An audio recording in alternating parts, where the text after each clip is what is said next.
It was a chilly October evening in 2016, the year of the notorious clown epidemic. Across the US, people dressed as creepy clowns were causing panic, lurking around neighborhoods and unsettling communities. Mary Reed, a 25-year-old woman living just outside Boston, was caught in the middle of one such terrifying encounter. That evening, Mary stayed home while her boyfriend went out to grab groceries. She was watching TV, half-focused, when a soft knock at the door pulled her attention. Assuming her boyfriend had returned, she got up to answer, but when she glanced through the small window beside the door, her heart stopped. Staring back at her was a clown. Here is the photo of the clown outside.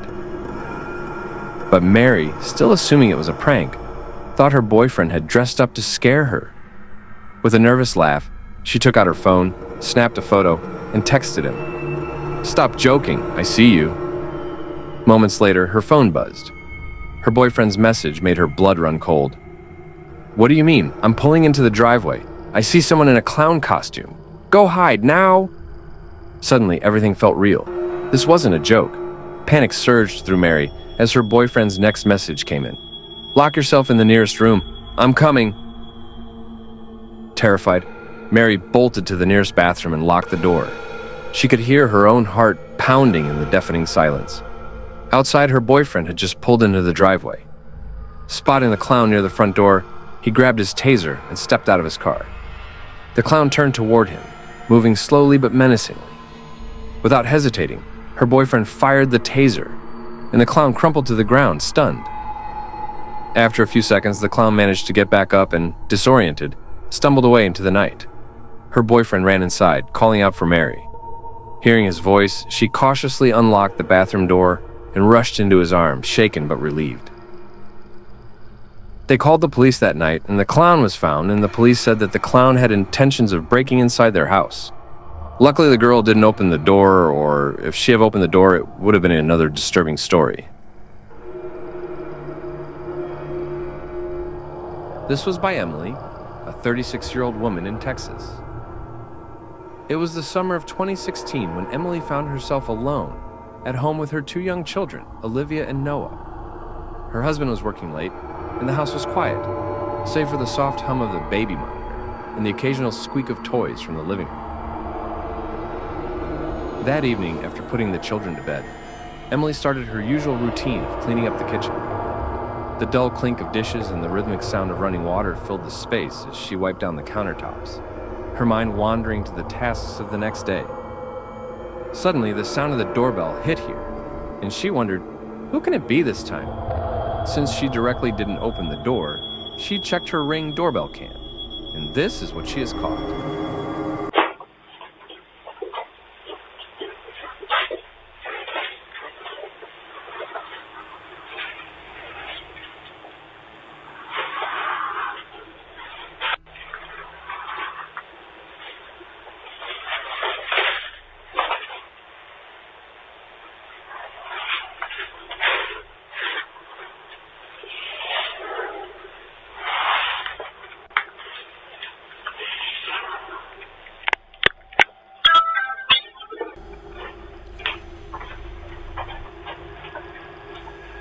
As you could see, there was a clown wearing a hazmat suit with a machete in his hand.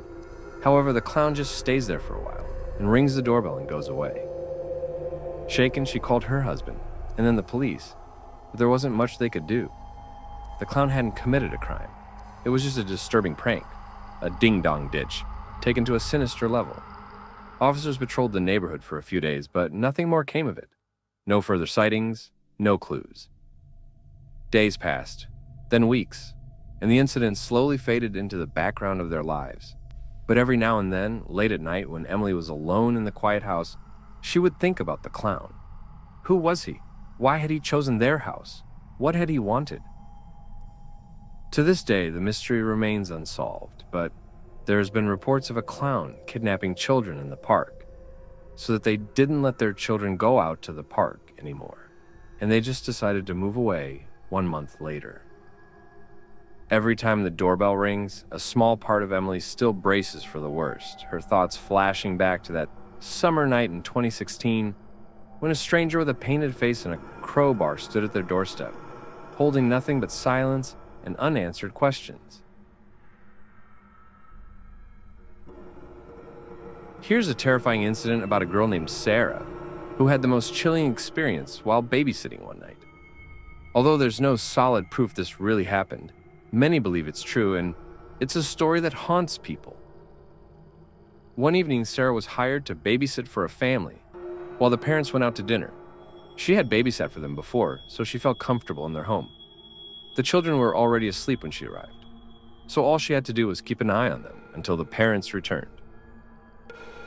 To pass the time, Sarah sat in the parents' bedroom with her laptop, relaxing. That's when she noticed something strange. Across the room, there was a clown statue in the corner. It looked like it was watching her. The statue had bright colors and a painted smile, but there was something unsettling about it. No matter where Sarah moved, it seemed like the clown's eyes followed her. At first, she tried to brush it off, thinking it was just her imagination or a creepy decoration, but the feeling didn't go away. The longer she stayed in the room, the more it bothered her. The statue seemed too lifelike, and it made her nervous.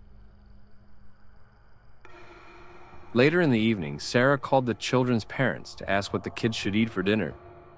As the conversation was wrapping up, she casually asked, "By the way, why do you have a clown statue in your bedroom? It's really creepy." There was a long pause. When the mother finally spoke again, her voice was full of fear. "We don't have a clown statue," she said. Sarah's heart dropped. She realized in that moment that the statue wasn't a statue at all. It was a real person. Panicked, she grabbed her laptop and raced upstairs, locking the door behind her. She thought about getting the children, but fear took over. What if the clown was already moving through the house? She was too scared to go back downstairs. In her panic, she ran outside alone and jumped into the family's car. From there, she called 911, explaining there was an intruder in the house. As Sarah waited in the car for the police, guilt weighed on her. She had left the children behind, still sleeping upstairs, but she couldn't bring herself to go back in.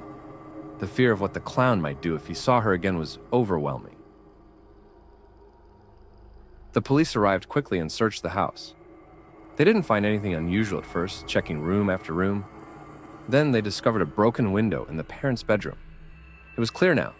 The clown had broken the window to get inside, and after smashing it, he must have entered through the back door using a secret lock-picking tool that allowed him to slip in unnoticed. The police searched further, and just when they thought the house was clear, they found something horrifying. The clown had been hiding under the children's bed, holding a screwdriver. He had been waiting there the whole time, and his intentions were far worse than just scaring Sarah. The screwdriver wasn't just for show. He was planning something disturbing, too awful to even describe. It turns out the clown had planned to kidnap the children. He got into the house earlier in the evening, before anyone was home. Knowing that Sarah would be babysitting, he disguised himself as a clown statue in the parents' bedroom, hoping to catch her off guard. He planned to attack Sarah when she discovered he wasn't just a statue, but when she fled upstairs, he shifted his focus to the children. Luckily, none of his plans succeeded. The police arrested the clown before anything terrible happened, but it's terrifying to think about what could have occurred. If Sarah hadn't mentioned the clown statue to the parents during that phone call, things could have ended much worse. She may not have made it out alive. In the end, this chilling incident is a reminder of how a seemingly harmless question saved her life.